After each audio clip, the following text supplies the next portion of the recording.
Think about the last time you failed. And I mean, not just not a minor slip up. Right, like a typo in an email or something. Exactly, not a typo. I'm talking about a real gut-wrenching failure. Your heart starts racing, your stomach drops, your palms get sweaty.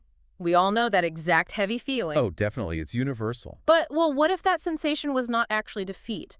What if the world was actually trying to wake you up from cluelessness and just hand you highly precise instructions on exactly how to improve? That's a massive perspective shift. It really is. And welcome, everyone, to episode 9 in our series on the book The Obstacle is the Way. Today, we're doing a deep dive into a universal experience that we still somehow consistently get wrong. Yeah, we really do struggle with it. We do, because as a species, we are naturally soft-bodied, and while we're hard-headed, we carry way too much ego to fail well. We mess up, our pride flares, and instead of reading the instructions that failure provides, we either shut down completely or stubbornly keep doing the exact same thing. So, okay, let's unpack this. Well, failure is, at its core, just negative feedback. Yeah. It's meant to correct our course, right? It shows us definitively what absolutely isn't the way. Yeah. But we are conditioned by society and, often by our early schooling to protect our self-image at all costs. Oh, for sure. The gold stars and the grades. Exactly. So when a setback happens, the ego treats it as an existential threat. We view a negative outcome as a permanent stop sign or, honestly, a final judgment on our worth. Like we are fundamentally broken. Right.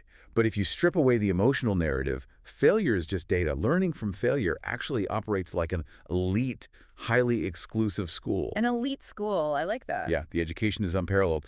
But the tuition is incredibly steep.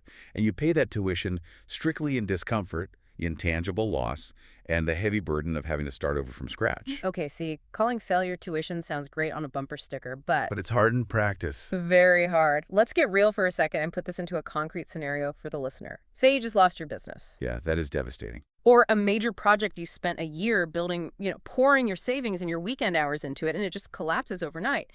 Telling someone in that moment that they are getting an elite education is, well, it's going to sound incredibly insulting. Absolutely. It feels completely dismissive. Right.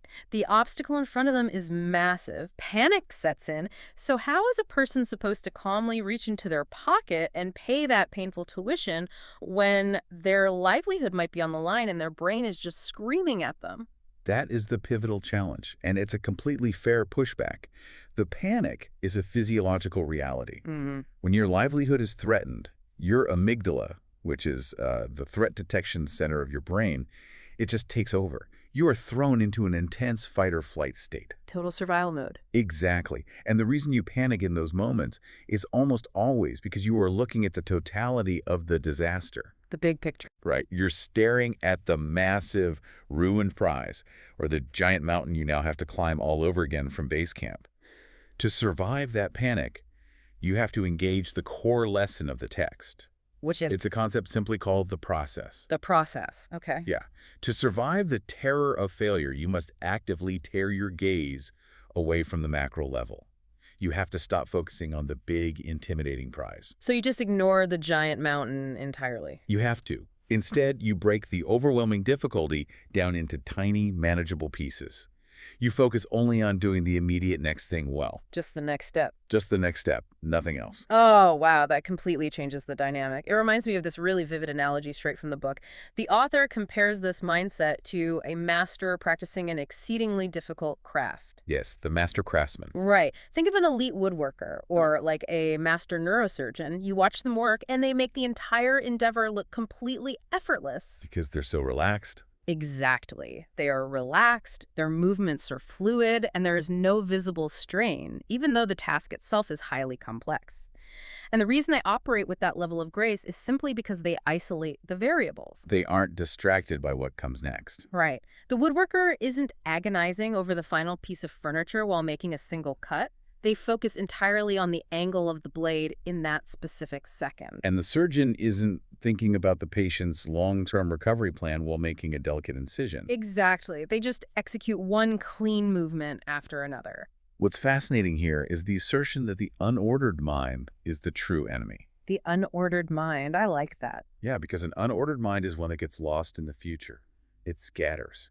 It jumps from the failure that just happened to the dreaded consequences coming down the road. Forever thinking. Exactly. It completely misses the reality of the present moment. Yeah. Trusting the process creates absolute order out of that chaos.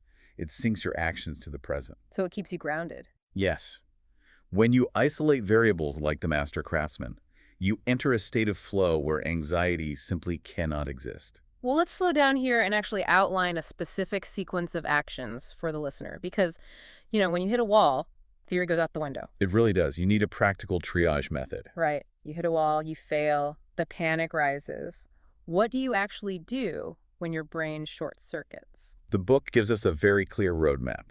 The first step is to pause and conduct a quick, ego-free audit. Ego-free, that's the hard part. It is. You just look at the wreckage and ask 3 specific questions. First, what went wrong? And notice we aren't asking whose fault it is. Yeah, no pointing fingers. Right. Or asking why the universe is punishing us. We are looking strictly at the mechanics. What broke? Second, what can be improved? And third, what am I missing? I appreciate how clinical that is. Structurally, what broke? What can be improved? What am I missing? It totally removes the temptation to play the victim. Like if a marketing campaign fails, you don't say the customers are foolish. Right. You ask if the messaging was clear. You ask if the demographic data was accurate. You look for the blind spot. Precisely. It strips away the narrative. You have to sit with those questions until you have honest answers. And once you have those answers, what's the next action? So the second half of this action is taking a deep breath to consciously calm your nervous system. Then you look at the rubble of your failure and isolate the single most immediate component lying directly in front of you. Just the very first piece. Just the first one, Yeah. not the second component, not the 10th, just the first one, and you finish it. You just complete that one small task. Yes, you must do the right things right now. Right now. And you entirely ignore what happens later. You have to. The future is irrelevant to the immediate task at hand. The ego wants to leap ahead to the glory of the finish line or, the validation of the recovery. Sure, we want the win. But the process demands that you stay right here, in the dirt, dealing with the one piece of the puzzle you can actually control. To really anchor this transformation, to make it something you can visualize when the pressure is on, the author delivers this standout concept. Oh, I know the one you mean. He describes the process as a persona. Like this bossy, deeply wise old leader who lives permanently in your head. Yes. And when the panic starts and that unordered mind starts to freak out about the future, this internal leader steps in. The author actually quotes this internal leader directly. It's such a powerful quote. It is. The internal leader tells you to shut up, go back to your stations, and think about what we're doing ourselves. You know what your job is. Stop jabbering and get to work. Stop jabbering and get to work. It is brilliant imagery. I love that part. Stop jabbering. Because it perfectly encapsulates the shift from emotional reaction to disciplined execution. Leaning on this relentless machine, little by little, it subjugates all our internal resistance. It just grinds it down. It does. It completely replaces our fear with deliberate action. Because you can't be terrified if your brain is entirely focused on measuring the very next cut. Exactly. Fear cannot coexist with a mind that is fully occupied by the intricate details of the immediate present step. When you are busy measuring the cut, you do not have the bandwidth to worry about the forest fire. So that brings us squarely back to your daily life right now as you listen to this. I challenge you to think about the hardest problem currently sitting on your desk. The one that's keeping you awake at night. Yeah, the obstacle causing you the most anxiety, the failure you might be reeling from this very week. Look at that massive problem and simply isolate the very next variable. Just the next step. Strip away the story. Strip away the timeline. Find the one small task you can execute well today. If we connect this to the bigger picture, it presents a really profound shift in how we view success itself. How so? Well, if excellence is truly just a matter of sequential steps and following the process, then perhaps true mastery in life isn't about avoiding failure at all. Wait, really? Yeah. Perhaps the master is simply the person who can extract the lesson from that painful tuition, calm their mind, and find that very next small step faster and more efficiently than anyone else. Oh, I love that. Mastery is a life where obstacles immediately trigger the process. There is no need to rush. You do not have to fix the whole world today. Absolutely not. But there is a vital need to take responsibility, to listen to the feedback the world is giving you, and to act on that very next step. Thank you so much for joining us for episode 9 in our series on the book The Obstacle is the Way. It's been a great It discussion. really has. Please remember to like and subscribe to get notified about the next episode, and we will see you next time.